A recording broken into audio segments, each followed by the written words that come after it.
চলো এবার হেডিং দাও কন্টিনিউটি ইকুয়েশন।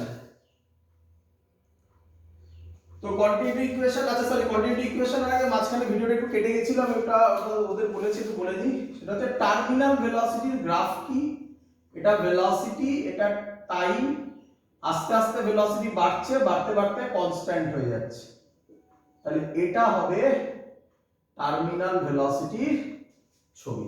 ক্লিয়ার? গ্রাফ। চলো এবার আমরা করব কন্টিনিউটি ইকুয়েশন। তো কন্টিনিউটি ইকুয়েশন কি জিনিস? আচ্ছা, কন্টিনিউটি ইকুয়েশন খুব ইজি, ভালো করে শুনবে। আমরা আশা করব তোমরা সবাই পাইপ দিয়ে গাছে জল দিয়েছো। যখন পাইপ দিয়ে গাছে জল দিয়েছো, ভালো করে শুনবে, আমি করে দেখাবো পুরো জিনিসটা। যখন পাইপ দিয়ে গাছে জল দিয়েছো, দেখবে পাইপের একটা এন্ড হাত দিয়ে একটু চেপে ধরেছো, একটু সরু করে দিয়েছো, তাহলে জলটা অনেক দূর অব্দি যায় না? তো এটা আর কিছুই নয়, কন্টিনিউটি ইকুয়েশন। তো সেটা কিভাবে কি এলো আমরা দেখাবো। চলো, তো আমরা ধরছি, আচ্ছা কন্টিনিউটি ইকুয়েশন শেখার আগে একটা জিনিস একটু শিখতে হবে। আমি একটা স্টেটমেন্ট লিখছি, দেখি তোমরা বুঝতে পারো কিনা। In unit time, in unit time speed is equal to distance or length। এটা বুঝতে পারলে তোমরা এই স্টেটমেন্টটা খুব কাজে লাগবে কিন্তু। in unit time speed মানে distance or length, এক্সপ্লেন করব। আচ্ছা, ধরো a car moving with speed 40 kilometre per hour, একটা কার 40 কিলোমিটার পার আওয়ারে যাচ্ছে, তাহলে বলো 1 আওয়ারে কত ডিসটেন্স যাবে? আমি কি বললাম? ইউনিট টাইম যেটা স্পিড, সেটাই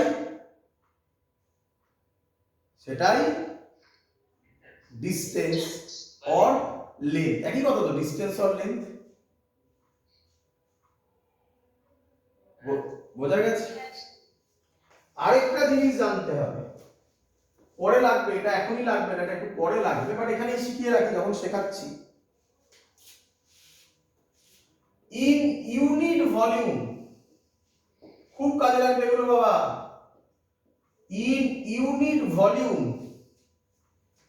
density is equal to mass. বুঝলে এটা? আচ্ছা, ডেনসিটির ফর্মুলা কি? তাহলে ইউনিট ভলিউম যদি হয়, ডেনসিটি আর কি? মাস। এই দুটো যদি তুমি বুঝে গিয়ে থাকো, তাহলে এরপরে যা ডিরাইভেশন করবো সব তোমার ইজি হচ্ছে, আদারওয়াইজ কঠিন হয়ে যাবে। ক্লিয়ার? চলো, তাহলে আমরা এখন কি প্রুফ করছি বলো? Continuity equation. তো আমি একটা পাইপ নিলাম, পাইপটা হচ্ছে নন ইউনিফর্ম ক্রস সেকশন। কি পাইপটা? কি নন ইউনিফর্ম ক্রস সেকশন। তাই তো নাকি? সব জায়গায় ক্রস সেকশন সেম নয়। পাইপের মধ্যে লিকুইড ফ্লো হচ্ছে স্ট্রিমলাইন মোশনে।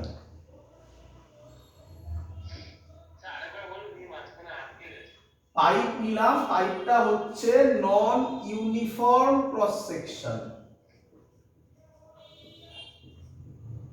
তাই তো? আর পাইপের মধ্যে দিয়ে ল্যামিনার ফ্লো বা স্ট্রিমলাইন ফ্লোই হচ্ছে। ধরলাম এই পয়েন্টের এরিয়া A1 স্পিড V1, এই পয়েন্টের এরিয়া A2 স্পিড V2, এই পয়েন্টের নাম দিলাম x, এই পয়েন্টের নাম দিলাম y, আর ডেনসিটি অফ ফ্লুইড দিলাম ওই rho. Clear?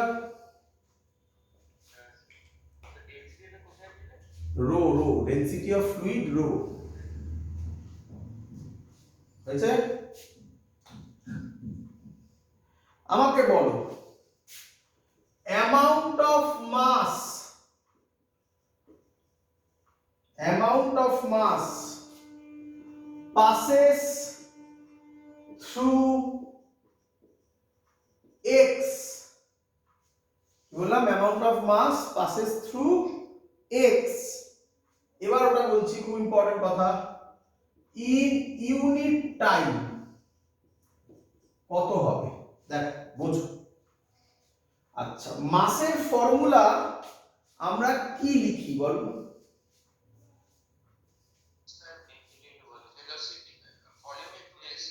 Volume into density. দেখো কিভাবে লিখছি, এক্স পজিশনে ভালো করে দেখো, ডেনসিটি কত, রো, এরিয়া কত,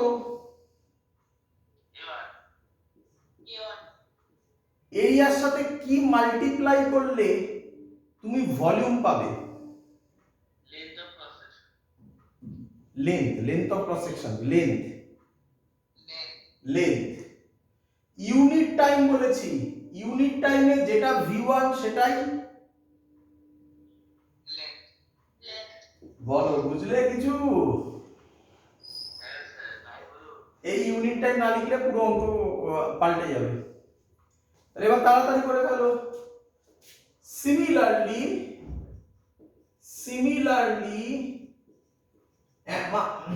amount of mass passes through y in unit time না লিখলে কিন্তু পুরো মানে চেঞ্জ হয়ে যাবে। বলো কত হবে? rho a2 v2 for no accumulation। তুমি যখন পাইপ দিয়ে জল দাও গাছে, যতটা জল পাইপের ভেতরে ঢুকছে এট এ টাইম ততটা জলই পাইপ থেকে বেরোচ্ছে। পাইপের মাঝখানে গিয়ে কি জল জমে যাবে? যদি যায় তাহলে পাইপ ফেটে যাবে ওখান দিয়ে। তাহলে এটাকে বলে ফর নো অ্যাকুমুলেশন। যত মাস ঢুকেছে তত মাসকেই, তাহলে কি লিখতে পারি, rho a1 v1 is equal to rho a2 v2, rho বাড়ি গেল, a1 v1 is equal to a2 v2, তাহলে একসাথে লিখলে ab কনস্ট্যান্ট, তাই এটাই বলে কন্টিনিউইটি ইকুয়েশন। ঠিক আছে সবাই? এটাকেই বলে কন্টিনিউইটি ইকুয়েশন। বলো আমাকে এরিয়ার সাথে ভেলোসিটি কি প্রপোর্শন?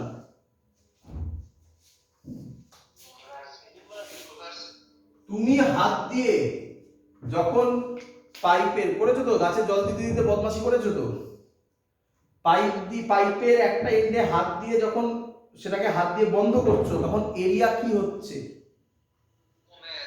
ভেলোসিটি।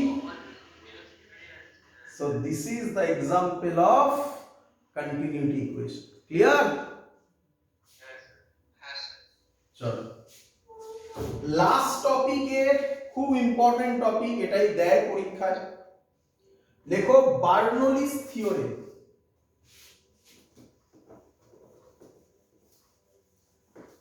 বার্নৌলিস থিওরেম, হ্যাঁ না আজকে এখান থেকে আজকে সিলেবাসটা কমপ্লিট করি, তারপরে নিউমেরিক্যালস পরের দিন, ঠিক আছে?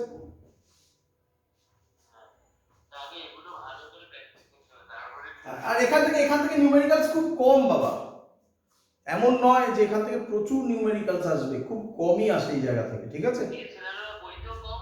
সবই কম, মানে এখান থেকে অত এইগুলো অত খুব ইম্পর্টেন্ট পার্ট নয়, যেগুলো ইম্পর্টেন্ট পার্ট সেগুলো সব তোমাকে সামনে দেখিয়ে দিচ্ছি। ক্লিয়ার?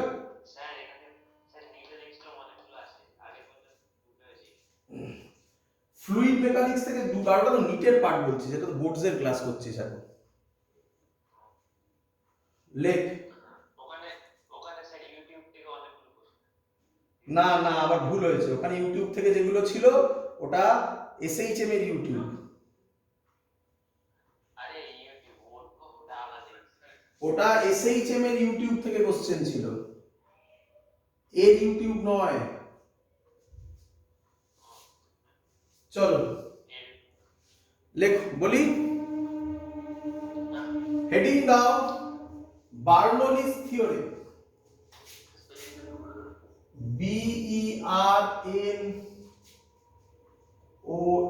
BERNOULLIS, Bernoulli's theorem.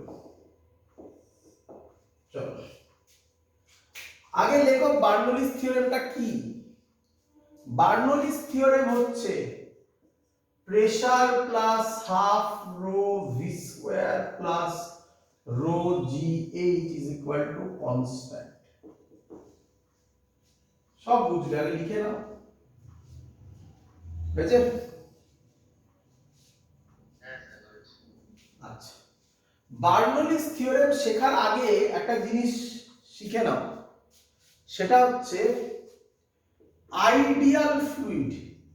আমরা এতক্ষণ ধরে যা পড়াশোনা করলাম সব কিসের জন্য করলাম? Ideal fluid. আইডিয়াল ফ্লুইডের প্রপার্টি কি? Number 1, it has to be compressible, sorry ইনকম্প্রেসেবল।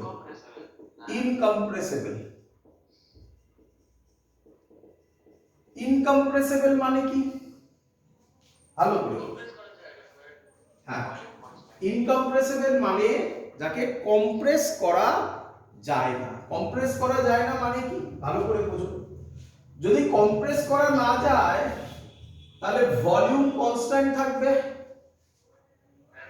R volume constant থাকলে তাহলে রো কি থাকবে?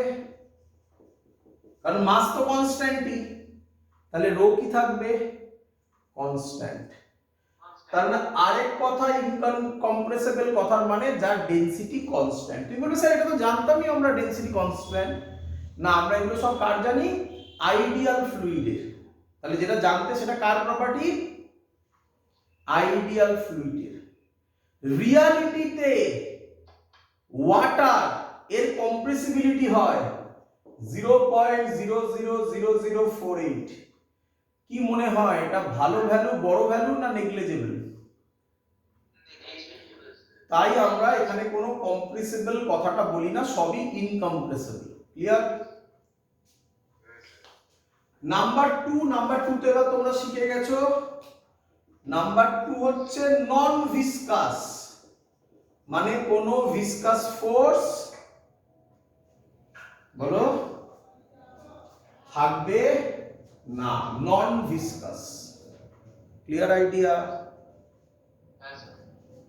তোমরা লিখে ফেলো বার্নৌলিস থিওরেমের স্টেটমেন্ট আগে। The sum of pressure energy per unit volume, pressure energy per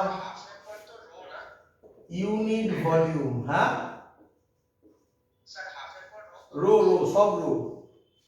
The sum of pressure energy per unit volume and kinetic energy per unit volume, K dot E মানে kinetic energy per unit volume and potential energy per unit volume of an incompressible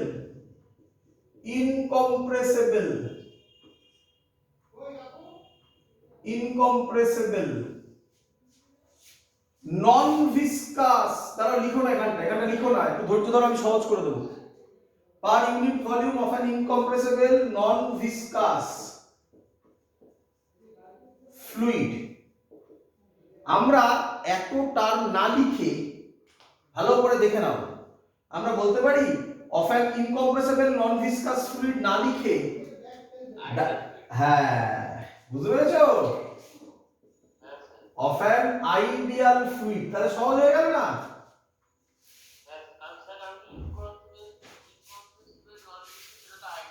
ideal ফ্লুইডেরই property, of an ideal fluid in a streamline flow, in a streamline flow is constant. দেখো ভালো করে দেখো পড়ে, যেটা আমি লিখেছি সেটাকেই ল্যাঙ্গুয়েজে লেখানো হয়েছে, বাট দুটো এক্সট্রা, এই একটা এক্সট্রা ওয়ার্ড আছে, কেউ বলতে পারবে সেটা কি? না না, স্ট্রিমলাইন ফ্লো তো জানো তুমি।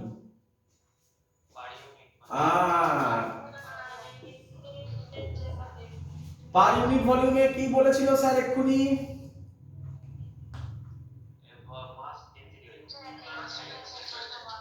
তাহলে হাফ এটা এমভি স্কয়ার না,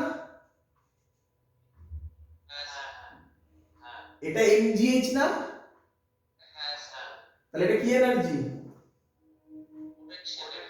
এটা কি এনার্জি? পুরো জিনিস সামনে চলে এসেছে। এবার এটা আমরা প্রুফ করব, তো মুছে দিতে হবে প্রুফ করার জন্য আমাকে, এটা বুঝবো?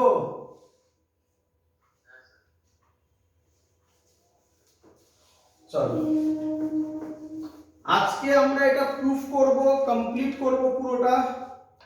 করার পর কিছু ছোট্ট ম্যাথমেটিক্স বাকি থাকবে এবং সারফেস টেনশন বাকি থাকবে, তোমাদের বইতে আলাদা চ্যাপ্টারই করা, তো এই পার্টটা আমরা পরের ক্লাসে করব, ঠিক আছে? করলে আমাদের এই পার্টটা কমপ্লিট হয়ে যাবে। হ্যাঁ বলে দেবো, আজকে নয় পরে বলছি আমি, ঠিক আছে? চলো কোনটা?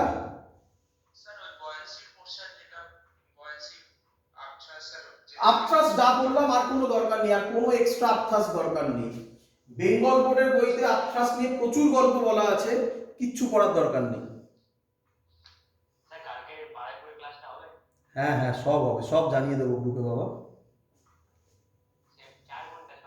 হ্যাঁ হ্যাঁ 4 ঘন্টা সকালে লেখো। এই হলো ছবি, এই ছবিটা তো চেনোই তোমরা, এক্ষুনি বললে তাই না? শুধু ডিফারেন্স এই হাইটটা h1, এই হাইটটা h2, লিকুইড ফ্লো হচ্ছে এইভাবে, কি মোশন এটা কে বলবে?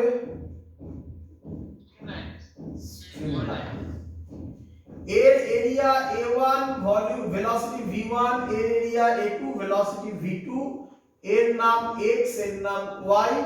একটা এক্সট্রা জিনিস এখানে হবে, লিকুইড এদিকে ফ্লো হচ্ছে, এর প্রেসার p1, এর প্রেসার p2। আচ্ছা লিকুইড কোথা থেকে কোথায় ফ্লো হয় এসব বাদ দাও, এসব দেখো না, এমনি বলো, কমন সেন্স ইউজ।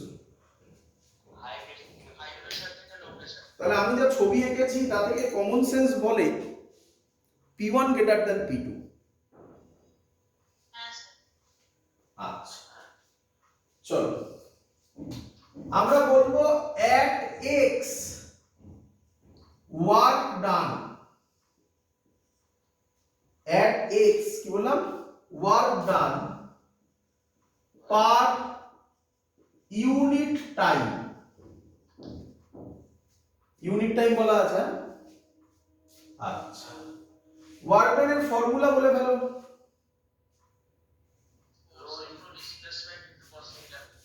ফোর্স, ফোর্সের জায়গায় আমি লিখতে পারি pressure into area, force into displacement. Per unit টাইমে যেটা স্পিড হয় সেটাই, তাহলে p1 a1 v1। প্রেসারও এদিকে, বডি যাচ্ছেও এদিকে, তাহলে cos থিটা, থিটা কত? cos 0 1 তাই আর লিখিনি, বলো ক্লিয়ার কিনা? সিমিলারলি at y, বলে ফেলো এবারে work done per unit time কত হবে? p2 a2 v2। তাহলে বলো নেট ওয়ার্ক ডান কি হবে? নেট ওয়ার্ক ডান কেন প্লাস কেন? এখান থেকে এখানে যাচ্ছে, নেট মানে এইটুকুনির জন্য ওয়ার্ক ডান বার করব তো। তাহলে নেট ওয়ার্ক ডান হবে p1 a1 v1 minus p2 a2 v2। হ্যাঁ বলো।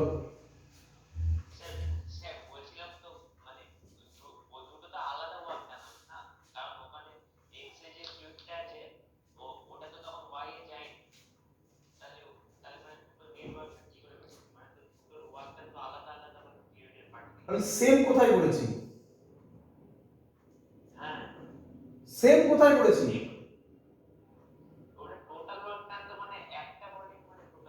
আমি আবার বলছি, এক্স পজিশনে ফ্লুইডকে মুভ করানোর জন্য ওয়ার্ক ডান এটা, ওয়াই তে ফ্লুইডকে মুভ করানোর জন্য ওয়ার্ক ডান এটা। তাহলে এ থেকে বি তে এক্স থেকে ওয়াই তে মুভ করানোর জন্য এর ওয়ার্ক ডান মাইনাস এর ওয়ার্ক ডান, তবে তো নেট ওয়ার্ক ডানটা পাবো।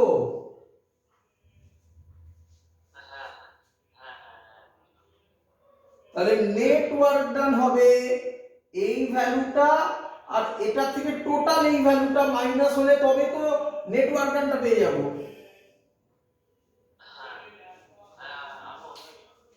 তাহলে আমরা এখানে লিখতে পারি p1 a1 v1 যা a2 v2 তাই ছিল, তাহলে এখানে লিখতে পারি av minus p2 av constant ছিল, মনে পড়ছে কন্টিনিউটি ইকুয়েশন ইউজ করলাম, a1 v1 is equal to a2 v2, এর নাম ছিল av। তাহলে av কে যদি আমি কমন নিই p1 মাইনাস p2 a, এবার ভালো করে দেখো, এত অবধি ক্লিয়ার?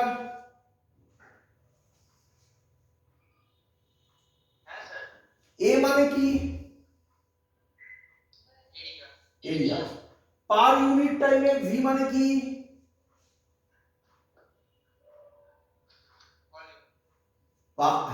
এ পার ইউনিট টাইমে ভি মানে কি? ভি মানে কি?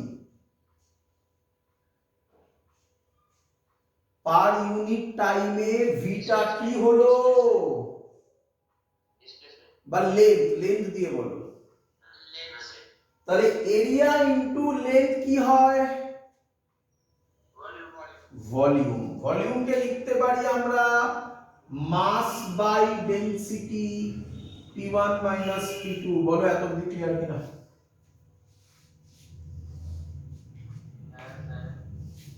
চলো এবার দেখো, আমাকে বলো কাইনেটিক এনার্জি এট x কত?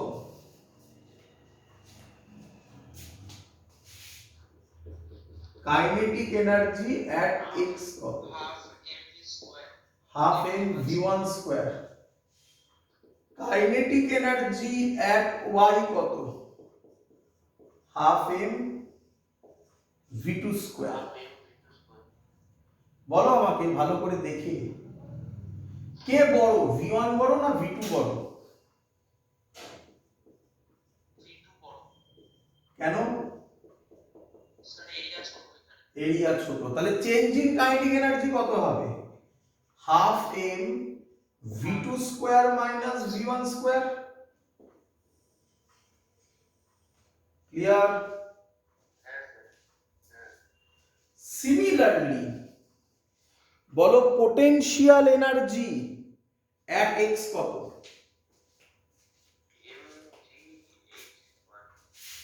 potential energy at x mgh1। potential energy at y কত? কে বড় h1 না h2? তাহলে চেঞ্জ ইন পোটেনশিয়াল এনার্জি কত? mgh1 minus h2 ব্র্যাকেটে। শিখেছো সবাই? According to energy conservation law, according to energy conservation law,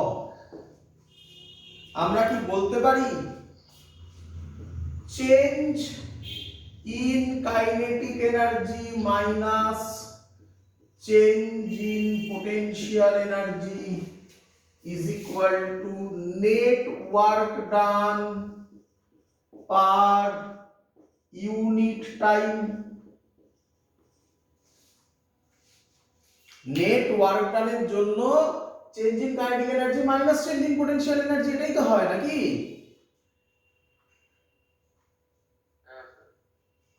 আচ্ছা, তাহলে এখান থেকে একটা ইম্পর্টেন্ট কথা চলে আসে। বার্নৌলিস থিওরেম, এটা পরীক্ষায় দিতে পারে। বার্নৌলিস থিওরেম অ্যাকচুয়ালি কি কনজারভেশন ল? এনার্জি কনজারভেশন ল। তাকাও এবার, চেঞ্জ ইন কাইনেটিক এনার্জি লেখা ছিল কত? Half m v2 square minus v1 square minus change in potential energy লেখা ছিল কত? কোথায় গেল? mg net work done per unit time, এই যে এটা ছিল m by rho p1 minus p2। ঠিক করেছি? হ্যাঁ, m কমন নিয়ে কেটে বেরিয়ে যাবে, রো গুলোকে মাল্টিপ্লাই করে দাও আর ভেঙে দাও। Half rho v2 square minus half rho v1 square minus rho gh1 plus rho gh2 is equal to p1 minus p2। ঠিক করেছি?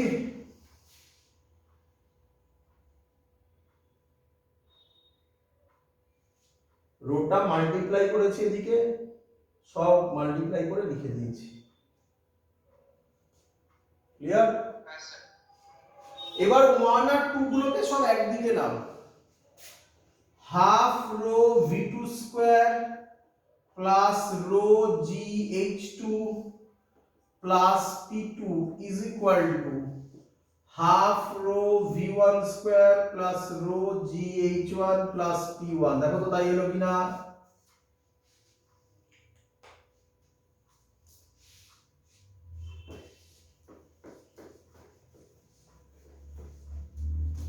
ক্লিয়ার?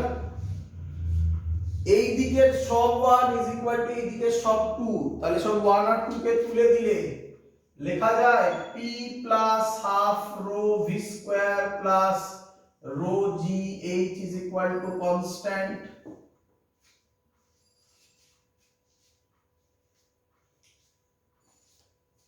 ক্লিয়ার সবার?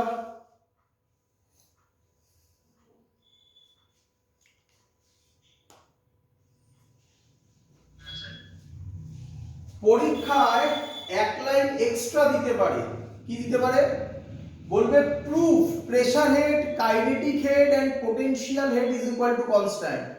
কিছু করবে না, এক লাইন এক্সট্রা করবে, দেখে নাও। রো জি দিয়ে বোথ সাইডে ডিভাইড করো, P by rho G plus rho G দিয়ে করলে V square by 2g plus H is equal to constant by rho G. Rho জিটাও কি? তাহলে কনস্ট্যান্ট বাই কনস্ট্যান্ট কি হবে? কনস্ট্যান্ট। এটাকে বলে, এটা এক লাইন এক্সট্রা করলাম, এটাকে বলে প্রেসার হেড, এটাকে বলে কাইনেটিক হেড, আর এটাকে বলে পোটেনশিয়াল হেড। তাই পরীক্ষায় যদি কখনো আসে proof pressure head, kinetic head and potential head is equal constant, এত অবধি করে এক লাইন এক্সট্রা করতে হবে শুধু। ক্লিয়ার?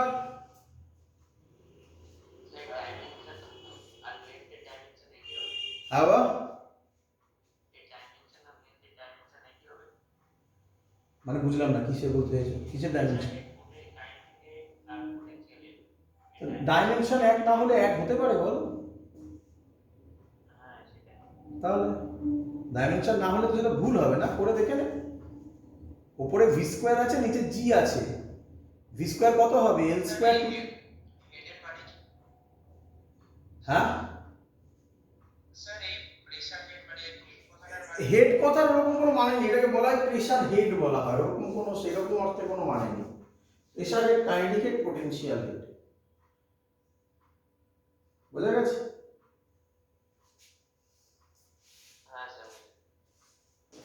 এবার এখান থেকে কিছু কনসেপচুয়াল কোশ্চেন আসে, সেগুলো করিয়ে দিই আর একটু বলে দিই কি কি আছে। তোমরা বইতে পাবে বাট সেগুলো থেকে রেয়ার কোশ্চেন আসে, তাই একবার একটু পারলে তোমরা একটু দেখে রাখবে এটা। তবু আমি একটা পার্ট বলে দেবো, আগে পরের দিন যে ম্যাথামেটিক্স হবে সেখানে আমি একটু বলে দেবো, আর সারফেস টেনশন যেখানে হবে সেখানে বলে দেবো। সেটা হচ্ছে ভেঞ্চুরি মিটার, খুব বড় একটা জিনিস, এখন আর অত আসে না। আরেকটা হচ্ছে টরিসেলিস থিওরেম। তোমরা সবাই একটু বই থেকে টরিসেলিস থিওরেমটা দেখে যেও, আমিও মানে এখন দেখে রেখো, আমি পরের দিন করার সময় টরিসেলিস থিওরেমটা করিয়ে দেবো। সোজা জিনিস কিছু নেই, এটা অ্যাপ্লিকেশন অফ বার্নৌলিস থিওরেমের পরে। আমি এখন তোমার কিছু কনসেপচুয়াল কোশ্চেন করিয়ে দিই, শোনো। তোমরা এই কথাগুলো হামেশাই শুনেছো যে যদি কোনো ট্রেন যায়, তাহলে প্ল্যাটফর্মের কাছে দাঁড়াতে নেই, তাই না? বলে ট্রেনটা টেনে নেবে, তাই না? এটার কিছুই নয়, এটা বার্নৌলিস থিওরেমের অ্যাপ্লিকেশন। দেখো, একটা ট্রেন যাচ্ছে, তো তুমি ট্রেনটাকে পাইপ হিসাবেই ভাবতে পারো। তাহলে এখানে কি কোনো হাইটের ডিফারেন্স আছে? তাহলে এই পোরশনটা থাকবে না। ট্রেন যাচ্ছে মানে আস্তে আস্তে নয়, নিঃসন্দেহে ট্রেন খুব জোরে যাচ্ছে, তাহলে ভেলোসিটিটাকে হাই হতে হবে। এখন বার্নৌলিস থিওরেম বলছে p plus half rho v square is equal to constant. Velocity যদি হাই হয়, কনস্ট্যান্ট রাখতে হবে, তাহলে প্রেসারকে কি করতে হবে? তার মানে ট্রেনের কাছে প্রেসার কম, তুমি একটু দূরে দাঁড়িয়ে আছো, তাহলে তোমার এখানে প্রেসার বেশি।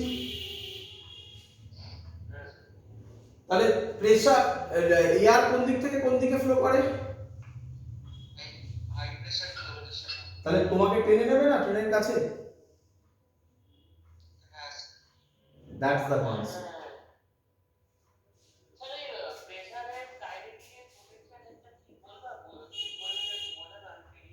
এটার নাম pressure head, kinetic head, potential head, কিছু এক্সট্রা মনে রাখার কোনো দরকার নেই, জাস্ট রো জি দিয়ে ডিভাইড করে দেওয়াটাকে বলা হয় pressure head, kinetic head, potential head. বলেছি এটা পড়ে রাখবে, এটা পড়ে রাখবে, পরের দিন আমি পড়াবো। ভেঞ্চুরি মিটার আর টরিসেলিস থিওরেম, ঠিক আছে? করাবো না, ভেঞ্চুরি মিটার করাবো না। ভেঞ্চুরি মিটার তোমরা পারলে দেখো, এটা থেকে কোশ্চেন আসে না এখন, খুব কম, একটা লেন্দি বিরাট বড় ক্যালকুলেশন, বাট এটাও অ্যাপ্লিকেশন অফ বার্নৌলিস থিওরেমই পড়ে। টরিসেলিস থিওরেমটা করাবো আর অঙ্ক করাবো, তারপর সারফেস টেনশনে যাবো, হয়েছে? এবার তাকাও, এর নাম হচ্ছে ম্যাগনাস এফেক্ট। কি নাম? ম্যাগনাস এফেক্টও বার্নৌলিস থিওরেমের সুন্দর অ্যাপ্লিকেশন। এটা হচ্ছে ক্রিকেট বা ফুটবল খেলেছো? তাহলে ক্রিকেট বা ফুটবলে একটা কথা বলে, সেটা হচ্ছে বল সুইং করছে। বল কেন সুইং করে? This is the application of Bernoulli's theorem. Clear?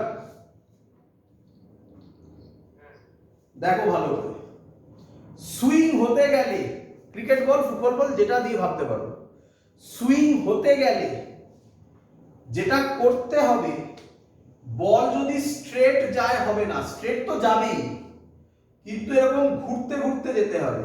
মানে হাত থেকে যখন ছাড়বে তখন বলটা এরকম ঘুরতে ঘুরতে সামনের দিকে এগোবে। ক্লিয়ার? ধরো এয়ার ফ্লো হচ্ছে এদিকে, এটা এয়ার ফ্লো এর ডাইরেকশন। না না, স্পিন আলাদা, এটা সুইং বলছি। হয়েছে? এয়ার এদিকে ফ্লো হচ্ছে আর বল এইভাবে ঘুরছে। ভালো করে দেখো, বল যে ঘুরছে এই পোরশনে, যেদিকে ঘুরছে এদিকেও যা এয়ারের ডাইরেকশন, দুটো কি একই দিকে, তাহলে এই পোরশনে ভেলোসিটি বেড়ে যাবে, এই পোরশনে দেখো দুটোর ডাইরেকশন কি, তাহলে এই পোরশনে ভেলোসিটি কমে যাবে। যেখানে ভেলোসিটি বেশি থাকবে সেখানে প্রেসার, ভেলোসিটি যদি বাড়ে প্রেসার কি হতে হবে? তাহলে প্রেসার কমে যাবে। আর এখানে প্রেসার কি হবে? বাড়বে। এয়ার কোন দিক থেকে, ফোর্স কোন দিক থেকে কোন দিকে কাজ করবে? হাই থেকে লো প্রেসার, তাহলে এদিকে সুইং করে যাবে। হ্যাঁ কি নয়? এটা যেদিকে যাচ্ছে এটা তার উল্টো দিকে যাচ্ছে। আমি এদিকে যাচ্ছি, আমাকে আরেকজনকে উল্টো দিকে টানছে, তাহলে অবভিয়াসলি কমে যাবে না? So this is called Magnus effect. Clear সবার এত অবধি?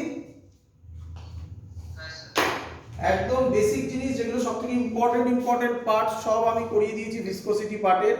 শুধু ম্যাথামেটিক্স বাকি আর টরিসেলিস থিওরেম বাকি, ওটা পরের দিন একসাথে সারফেস টেনশনের সাথে করি।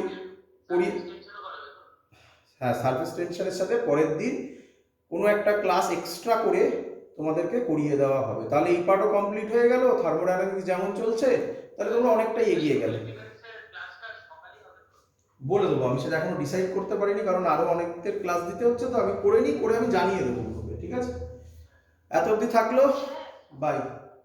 বলো।